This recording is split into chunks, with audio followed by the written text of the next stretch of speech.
Counting down our picks for the top 10 most evil kids in history. This awful, raging, eating feeling inside. I could feel it consuming my insides. For this list, we'll be focusing on young people who took up a life of crime and subsequently crossed one moral line or another. Our focus is primarily on people 18 and younger. Yes, surprising as it may be, there are more than a few cases of adolescents and teenagers going down a dark path. So you won't find the Menendez brothers here, since they were 21 and 18 years old at the time of their parents' murders. Number 10, Willie Bosket. For some people, there just doesn't appear to be any option except crime. That's what Harlem native Willie Bosket seemed to think. He believed that, like his father, he himself would end up being a murderer. Between March 19th and 27th, 1978, the 15-year-old fatally shot 3 people, including one New York Transit employee. Bosket pleaded guilty, but was initially sentenced to a mere 5 years in a youth facility. He later went on to accumulate a sentence of 82 years to life for assault, arson, and attempted escape from a correctional facility. Number 9, Josh Phillips. I knew Josh and knew that he visibly he was one of the nicest kids in the neighborhood. Is it right to call this an error in judgment? Back in November of 1998, a young girl named Maddie Clifton went missing in Jacksonville, Florida. A week after Maddie's disappearance, her body was found in the waterbed of 14-year-old Josh Phillips, who had beaten and stabbed her to death. Phillips has since claimed he regrets the incident, but with a life sentence on first-degree murder charges and no parole in sight, we doubt he'll be leaving prison anytime soon. In my own time, I believe I will find the forgiveness that will satisfy my heart. Number 8, Edmund Kemper. I had no thoughts at all that Ed could do what he said he had done. Appearing well-adjusted can disguise some of your worst qualities. Then I began destroying inanimate objects, valuables of mine and others. Then I began killing dogs, cats.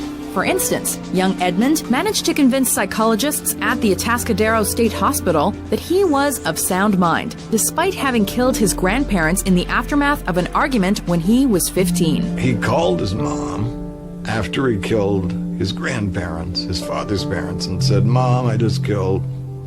What should I do?" And she said, "Call the cops." He managed to avoid serving more than 5 years in prison and was released in 1969. But tragically, that allowed him to murder 6 female college students, his mother, and his mother's friend 3 years later. It goes without saying that appearances can be deceiving. So how come they get in a car with somebody at that time? She judged me not to be that guy. I didn't look like him. Number 7, Graham Young. And was really educating himself into being an extremely expert chemist. It's just unfortunate that the chemistry he was interested in was poisonous. Suddenly, tea seems a lot less appetizing now. Meet Graham Young, a native of Neasden in London, who had been fascinated with the effects of poison since his childhood. He'd slipped some antimony into his friend's sandwich. Williams would be off school for a few days with some mystery virus. The doctors would say it was a virus or a bug. In 1962, Young was arrested after confessing to the attempted poisoning of his family, an act which included serving his own sister tea laced with deadly nightshade. The teen underwent 9 years of detainment in the psychiatric facility Broadmoor Hospital before he was released, only to later use his position as a quartermaster to poison approximately 70 people with tea, which earned him the nickname the Teacup Poisoner. Fitting, but unsettling. He should never have been let out of Broadmoor in the first place. I accept that he manipulated and was clever there. Number 6, Brian and David Freeman. Siblings stick together, even in the face of a criminal investigation. Brothers Brian and David, the eldest children of the Freeman family, were also fervent neo-Nazis who resented their strict upbringing as Jehovah's Witnesses. The duo's resulting violent relationship with their family came to a head in February of 1995, when both brothers were apprehended for the murder of their parents and younger brother Eric. It kind of all came out in that one second. I think about it. It just happened. Brian, David, and their associate/cousin Ben Birdwell conspired to plead guilty and avoid the death sentence.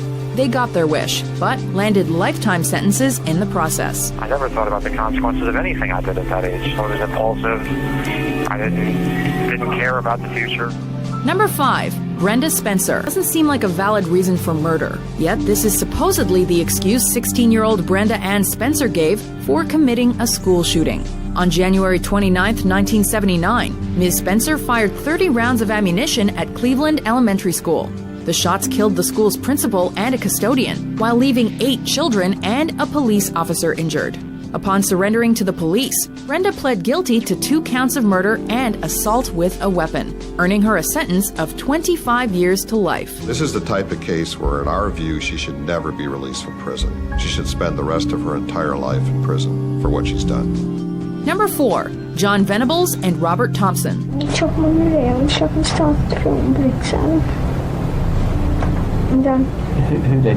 Robbie. Why did he throw bricks at him? Back in 1993, a 2-year-old Liverpool boy was kidnapped, brutally tortured, and left on train tracks to be bisected. The culprits were John Venables and Robert Thompson, a pair of students who happened to be cutting class that day and who happened to be no older than 10 years of age. The public was shocked when Venables and Thompson were brought to trial and given a minimum of 8 years in detention before being released under heavy restriction. We're still not sure how we feel about the whole ordeal. Number 3. Jesse Pomeroy. In March of 1874, 10-year-old Katie Curran went missing in South Boston. A month later, the body of 4-year-old Horace Millen turned up in a marsh. Authorities turned their gaze to Jesse Pomeroy, a local teenager previously convicted of brutally attacking other kids. Convicted by the end of the year for murdering Curran, Pomeroy went down in history as the youngest person ever charged with first-degree murder in Massachusetts. He would spend the remainder of his life in solitary confinement before passing away in 1932. Number 2. Mary Bell. The first thing that comes into your mind about Mary is her eyes. She's got very, very distinctive blue eyes, very attractive blue eyes, I suppose, but they are very distinctive and they can fix you with a stare. Hard lives make for hardened people, but this seems extreme. Over the summer of 1968, police in the Scotswood area of England's Newcastle upon Tyne investigated the separate murder of 2 toddlers, each killed via strangulation. By August, local child Mary Bell and her friend Norma Joyce Bell were charged with both murders, though the ruling was ultimately manslaughter.